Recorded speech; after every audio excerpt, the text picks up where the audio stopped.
this video tanks, we may not do it again. But I put out a poll the other day, it was yesterday actually, essentially giving you guys the options of 3 different Reddit stories, and creepy/scary stories did come out on top. It was very close, so I think this one, as you can tell, is going to be some creepy, scary, true stories.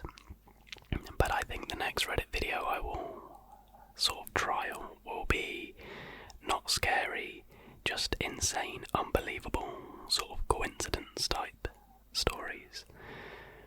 But today, something very, very different on the channel.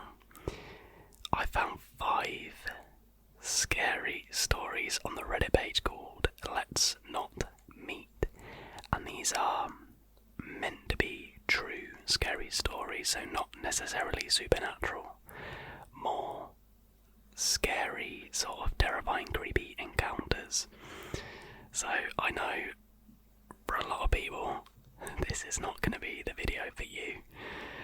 If not, go check out some of my other videos, but as I said, we will be doing more sort of light-hearted Reddit videos in the future. But me personally, I absolutely love ASMR scary stories. There's just something about being so relaxed but terrified at the same time, which just makes for such an entertaining time. So, do I need to do a trigger warning? Probably not. I've said they're scary stories. So, as I said, we have 5. Let me know if you'd like to see more scary stories, but more on the sort of supernatural side, more on the side of fiction. But I for one find true stuff way more scary than fictitious stories about ghosts and demons and whatnot. But I reckon we get into creepy story number 1. The first story we have is called A Midnight Visitor in a Cabin in the Woods, and it was written by Princess Varna just 5 days ago. This is a true story. Every time I tell it, it pulls the eyes of everyone in the room. I'm not sure why I haven't posted it before, but upon reflecting with a friend, I decided it was time to share. In the summer of 2020, my friends Alex and Violet and I decided to go on a mountain vacation. COVID cabin fever had hit us hard and we were desperate to get out. We settled on a mountainous estate and planned to camp and hike at several different locations. For one night we thought it would be fun to book a cabin in the woods. Violet's parents had rented a fire tower once and loved it, but a cabin beside a fire tower was all we could find. It was cheap, clean and secluded. Excited to have a night where we could be as obnoxious as we wanted, we booked it. In the weeks leading up to the trip, we decided it would be a great idea to drop acid at the cabin. Okay, nice drug use. Violet bought an entire sheet in preparation for our arrival, and it was tucked in her bag as we pulled out of the driveway to make our way to the cabin. I remember this knot in the pit of my stomach, this aching feeling that gnawed at me. I told Alex and Violet that there was no way we could drop acid that night. Violet was annoyed. We turned around and got into a massive argument, but I stood my ground. I just knew that we had no business tripping that night. Finally, the fireworks settled, and we were off. The cabin was roughly 30 minutes away from the nearest town. It sat atop a mountain. We held our breath as we rounded the busted road that spiraled towards the top. There were no pull-offs, no other campsites, just a long winding road that led us to the cabin at the peak. We settled in and started a fire to keep warm. As dusk gave way to night, we heard the unmistakable noise of an engine on the road, then the flash of headlights. A side-by-side with 3 kids arrived and our nerves settled. They smiled, gave us a wave, climbed the fire tower and left. occasional visitors to the fire tower, but they were the only ones who'd come by. We doused the fire and moved inside, heated some hot dogs until they were lukewarm, ate them fast, and sat in the silence. You don't know how quiet it is until you're in the middle of nowhere. You can hear every rustle of the leaves, the whisper of the wind through their branches. You get so used to white noise living in the city. There's always the hum of an air conditioner or the dim roar of traffic to focus on. Here, the closest thing to white noise was the sound of our own breathing. We jumped at every noise, too frightened to speak to one another, and finally I'd had enough. I cracked a few wine coolers, passed them to Alex and Violet, and slapped a board game down on the table between our bunk beds. It didn't take long for us to loosen, and we were laughing, having the raucous good time we'd envisioned. Much soberer than we'd thought, but enough that we were able to ignore the rumble of the woods. Later, we'd all recall hearing noises in the background. The snap of a twig, the dim rumble of an engine. None of us wanted to rupture the air of nonchalance between us, so we ignored it. Until a human hand reached up to the window between us and slapped it 3 times. We were screaming in an instant. Alex called 911, put them on speakerphone, and handed his cell to me. He grabbed pokers from the fireplace and passed them out. Violet started calling family members and saying her last goodbyes. I held my breath and listened for any more noise. Whoever this was, whatever this was, would have heard us call 911, and now they were being careful to make a silent retreat. Dispatch arrived 20 minutes later, a lucky thing for a 1 a.m. emergency call, and had their dogs combed the mountain. Nothing. They suggested it may have been a bear, but I could tell from their faces that they didn't believe that for a second. We'd barely cooked those hot dogs. And why would a bear smack the window by a couple of screaming kids, rather than the one closest to the pan we'd used to cook? Why would a bear knock on the window like a human? Why, when we screamed, did the bear make a stealthy retreat? They had no answers, but they had one anecdote. As they'd sped to us, they'd come across a car at the base of the mountain, but that was the only sign of life they'd seen. I remember my blood ran cold, but Violet and Alex were too frazzled to absorb the weight of what they'd said, and dizzied by a new horror. Violet's car, thoroughly dusted by our drive up the mountain, was covered in handprints.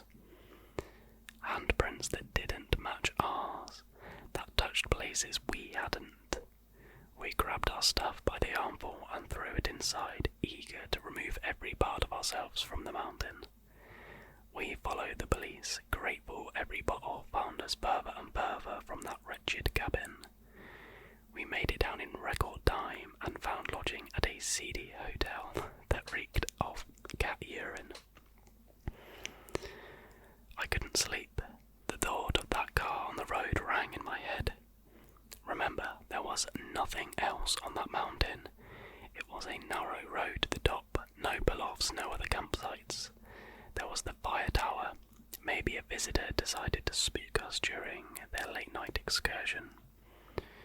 But the kids from earlier, we'd seen their headlights. Whoever did this had stopped their vehicle further down the road and hiked the rest of the way. They didn't want to be spotted, they wanted silence, secrecy. Whoever this was hadn't been looking for a cheap scare, they'd planned this.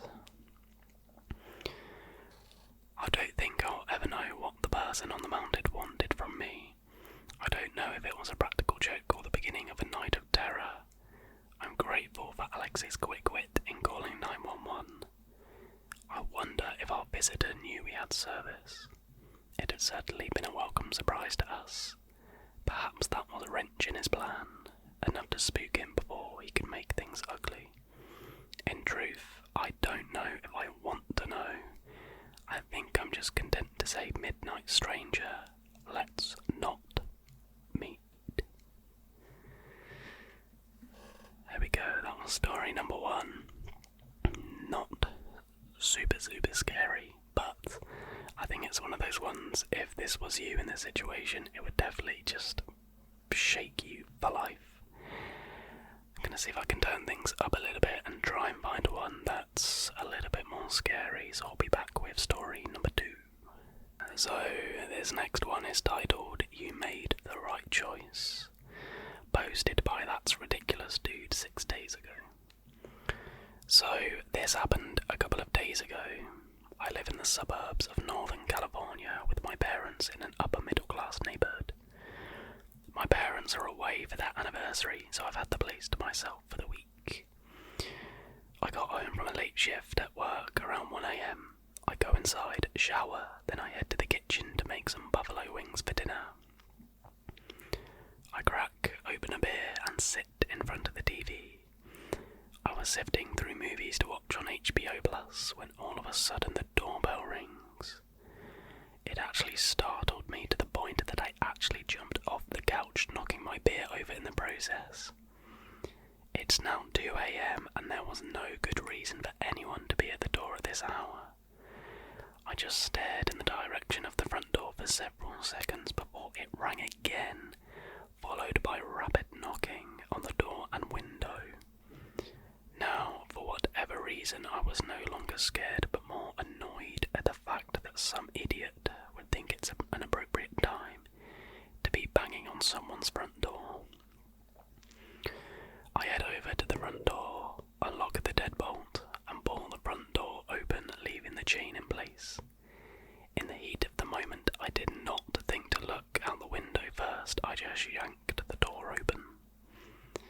Standing on my front porch was a woman, around mid-20s with long silky black hair and a purple hoodie with black pants. I said, "Can I help you?" To which she responded, "Yeah, sorry to bother you so late, but my boyfriend and I are having some car trouble, and our phones are dead. We were wondering if you could possibly let us use yours." She pointed up the street to a dark-coloured sedan parked underneath the street lamp and said, "See, that's us right there." Now, had this been any other person, and I'd have said no, but she looked innocent, like she was a college student. But it wasn't uncommon for college kids to be out late on a Friday night. I asked her where her boyfriend was, and she said he walked to the gas station to see if anyone had a phone there. I pulled my iPhone out and told her to make it quick, as I was about to go to bed.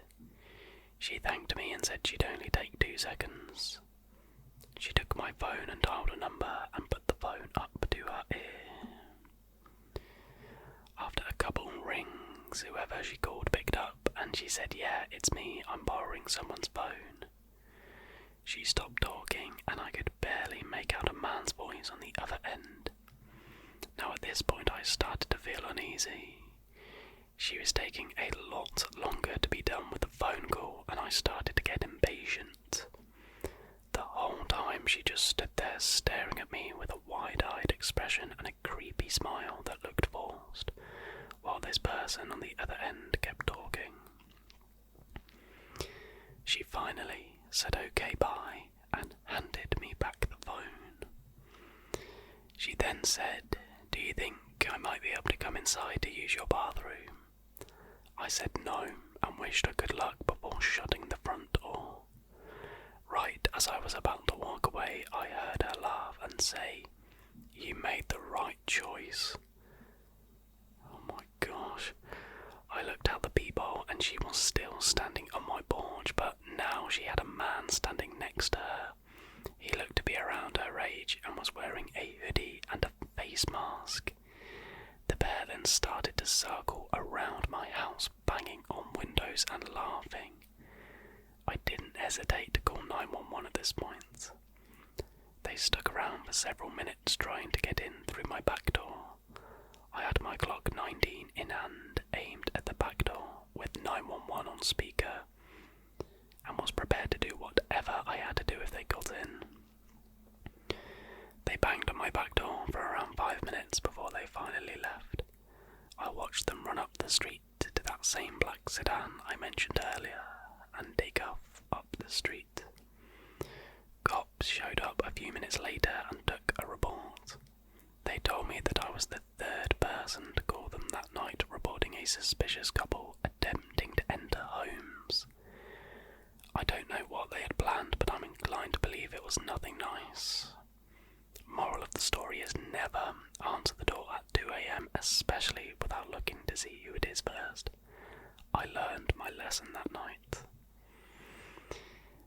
That one was definitely more scary. I mean, I'm sure this person was shook at the time, but they just make it sound so casual. Like, if someone was running around my house banging on all the windows, I literally don't even know what I'd do. I mean, he probably felt safer because he had his gun, but obviously in the UK, we don't have guns. But yeah, that was pretty creepy. Let me know what you think. Let's move on to story number 3. Now, just got a short little one for you for story number 3, titled Man in the Window, which was posted by My 8 and Yang. This probably isn't nearly as scary as a lot of the stories on this sub, but it is definitely one of the creepiest things I've experienced. This happened some years ago. I was 20, I think. I was going on a road trip of a sort with a really good friend of mine and his family. Our destination was a concert in a country next to ours, but we would be stopping at night to sleep in the camper we drove in. We hadn't crossed the border yet when we stopped at the first campsite for the night. Now, it seemed like a pretty family-friendly and safe place, so none of us had our cars up or anything. That night, at about 11 PM or so, while my friend and his family was getting ready for bed, I went outside to get some fresh air. Our camper was almost completely next to the beach, so I went down to the shore to dip my feet and get some much-needed quiet time to myself. On the way there, I passed a beach shack, a detail that will be important later.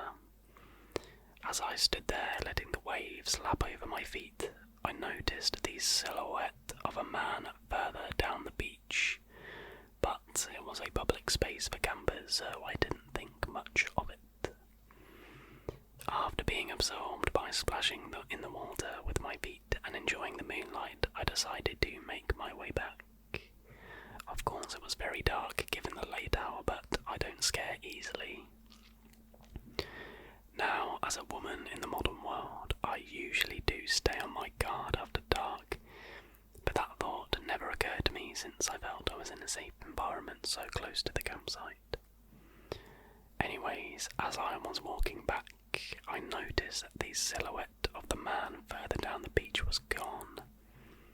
But even more worrying was the fact that, as I was nearing the beach shack, I saw that someone seemed to be trying to hide from my view behind it. Immediately, I was on alert and called a friend I knew would be awake. I gave the shack a wide berth while talking loudly to my friend about how she was coming to meet me.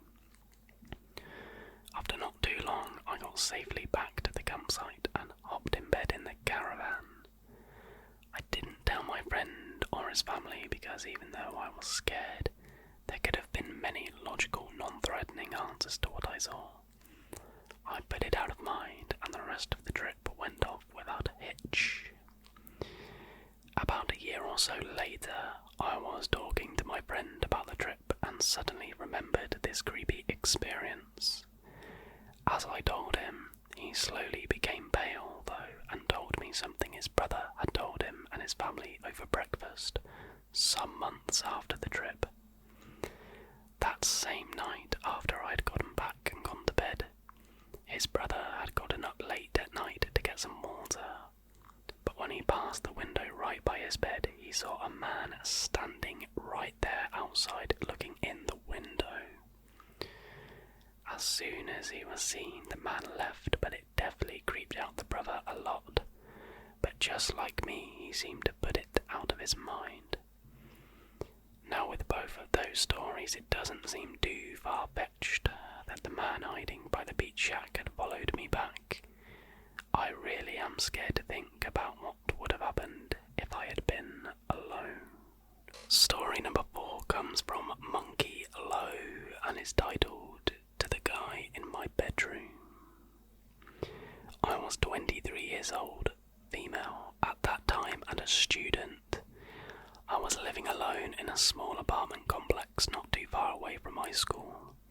I've never liked living alone. I was also afraid of the dark. However, I always felt safe in my little apartment. I only had one way to get in, and you needed to unlock 2 doors to get inside. The main front door to the building and the door to my apartment. I also used to have a few lights on even at night, and my laptop was usually playing some movie until I fell asleep. I always locked my door, except this one time. One weekend I was out drinking with my friends, and when I was going back home I ended up sharing a taxi with a random guy that was going to the same area as me. We both jumped out of the taxi outside my place and talked for a little while. He was about the same age as me and said he was also a student. He walked me to my front door and we said goodnight and I went inside. Some weeks, maybe a month later, I decided to stay home that weekend. I was just watching some series in bed until I fell asleep. Suddenly I woke up to a voice. I couldn't really hear what the voice was saying, but I could hear it was a man talking. I opened my eyes. The room was dark, but I could see a shadow standing in the doorway to my bedroom. I froze. My adrenaline started pumping. I couldn't scream, I just kept staring at the figure. I thought I must be dreaming, this has to be a nightmare, but I understood quickly my biggest fear had come true. He stopped talking and I asked quietly, "Who are you?" He took a step closer and whispered, "Don't you remember me?" He was clearly drunk, but I suddenly could see it was the same guy I shared a taxi with some weeks ago. I felt some weird feeling of relief when I recognized him, but at the same time I was horrified. My thoughts started spinning. What did he want? Why was he here? I didn't know what to do. There is no place to hide or run to. My first thought was to try to stay calm, so I just asked quietly what he was doing here. "I was thinking about you," he said and continued. "I turned off your lights and closed your laptop." He smiled. I kept looking at him. I was still in my bed, still didn't know what to do. I felt sick of the thought of him walking around my apartment while I was sleeping, but decided that I will continue to stay calm. I asked him how he got into my building. He said that he had been ringing my doorbell, but I didn't open, so he tried my neighbour's doorbell and someone opened up for him. He also went into my neighbour's apartment, but realised it wasn't mine. He then saw my name at the door and went in. I think he could see the fear in my eyes.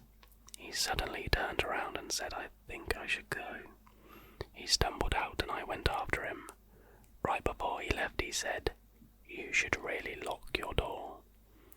I shut the door in his face and locked it. I went back to bed and cried. I didn't sleep for the rest of the night. I never called the police, but I told my friends the next day. The following month, someone would ring my doorbell every now and then in the middle of the night. I would get an anxiety attack every time. I never opened up, but I had a feeling it could be him. I never saw the guy again. I'm so relieved nothing happened that night, and from this day I always double check that I have locked. I also removed my name from the door. So to this guy, let's not meet again. Some people just have no sense of boundaries, clearly. And the 5th and final story is titled "My Dog's a Good Boy," posted by Mad Mara. So, okay, I should start this story by giving a bit of background so that you understand the situation better. I, a 4'9" at the time, 16-year-old female, had 2 dogs who were brothers from the same litter. Now, being boxers, they were relatively big and quite protective when need be. Vince was longer, much taller than his brother, and is usually the kind to sleep through a hurricane if we had one. His brother Maury was shorter but more muscled, stronger. Usually these 2 were with me 24/7, as my mother used to work a lot and I was usually alone most of the day, sometimes even until after dark. This never really bothered me. I'd been left alone at home like this since I was 11. It never struck me that I had a reason to be worried. One day that my mum was working later, I was doing some household chores, feeding the dogs, doing dishes, stuff like that. I continued doing what I always had, a routine of tidying the house. I had done every day for years. As I went to take out the trash of the bin, I started walking towards the door when Maury stepped in front of me. I tried moving around him, telling him to get out of my way and sort, but he refused to budge. This was certainly odd, and looking back on it a few years later, I realised he was probably trying to stop me from walking outside. We continued like this for a few moments, me trying to get past him, and him, of course, never moving from his spot. He was quite heavy as a big dog. It was difficult to lift him and even harder to get him away from something. Now, in the time we had been going back and forth in this interaction, Vince stayed happily asleep on his dog bed. I should note that from my kitchen you can see the living room and bathroom. Usually we used the side door from the kitchen to enter and exit the house, since it attached to the carport. After a couple more minutes, I heard something I hadn't expected when I made one last desperate attempt to move Maury from his spot. He growled, which wasn't unusual as he had growled plenty in his life. What was unusual was that he growled at me. He had never done that before, not once, but for that reason and that reason alone, I decided not to take the trash out that night. I simply tossed it in another room and left it be. A short time passed, maybe a half hour or so I'd gotten settled into my chair to watch some movie while I waited on my mum to come home. While I was watching the movie, I suddenly heard a quiet knock at the side door. As I mentioned earlier, you can clearly see the living room from the kitchen, so I heard the knock pretty well. It was already after dark, so I figured it was just my mother and she had somehow forgot her keys. I got up, went to the kitchen, and out of the corner of my eye I saw the hook near the door. The keys weren't there. To some people that's not a big deal, but to me it meant that the person knocking on my door was in fact not my mother. My mum is a bit of a routine-obsessed person, so if she actually had forgotten her keys, they would always be on the hook. I took a breath, prepared myself to just not answer the door, or if they didn't leave, to just tell them I wasn't interested in whatever was happening and that they should leave. Thinking about it now, I really wish I hadn't even looked out the window on the door. I wish I had just sat back down, called my mum and stayed out of sight. But of course, I walked in front of the door and immediately came face to face with a figure on the other side of the window. Now it was really dark, with just my neighbour's light shining from his porch, so I could only make out a couple of things on this guy. He was tall, me having to peer up at him through the window to look at his face. He had long hair that looked like a shadow over his shoulders in the dim light, but the only facial feature I could really see were his eyes. God, I wish I hadn't seen them. I could see the spark of interest flare in them as he perked up when he saw me. They were wide and staring down at me. He took a step towards my door, stepping up on first of 2 steps. I heard him say something along the lines of, my car broke down nearby, could I come in and use your phone? Immediately I thought of every bad thing that I had ever heard happening to a teenager home alone, and tried to compose my nerves. I'm not sure what it was, but something told me not to trust this man standing on the other side of my door. I shouted back a quick no and an apology, hoping he was telling the truth and would just go to the next house over. But he didn't. Instead, he simply said it again, quite a bit louder. I thought for a quick moment he hadn't heard me, but then again, I know now that he most likely had. So instead became a bit more confident. I'm sorry, I can't help you, go to the next house, I shouted louder. For a moment, he paused as if contemplating what to do. Then he knocked again, louder than the first time I'd heard it. My heart rate increased as I stared at him. When I didn't react, he started to loudly bang against the door. I took a step back, praying to whatever god that he would either leave or my mum would be home early. I was usually a quiet girl, but my mum was a badass redneck with a raptor knife. She could take him. He started to bang on the glass after a moment, my mind racing 1,000 miles an hour. Should I hide? Run? My phone was in the other room and I was scared to take my eyes off the guy. I was sure he would break through the glass. The banging was vibrating my eardrums, and apparently it was vibrating Maury's too. I saw him creeping up past the doorway, bending his head, teeth bared. He started to bark loudly. The guy stopped a moment, trying to see into the window of the floor where Maury stood. When he stopped barking, the guy mistakenly tried to jiggle the door handle. Now that's when Vince woke up. I swear to God, for a dog that was dead asleep 5 seconds prior, I'd never seen him move that fast. Ever. In only 2 seconds, Vince had his paws up on the door, growling like a hellhound at the devil's side at this man outside my home. The guy jumped, fell back and bolted it. I heard him say something as he started to run and saw another shadow. My mum came home shortly after I'd sprinted across my carport to my neighbour's. We called the police after I explained what had happened, and my neighbour had dragged his shotgun out before they even got there. He had insisted on looking for the guy. The police had said someone had tried to pick the lock on my front door, but there was a lot of stuff in front of it, and it was really old, so it didn't open anymore.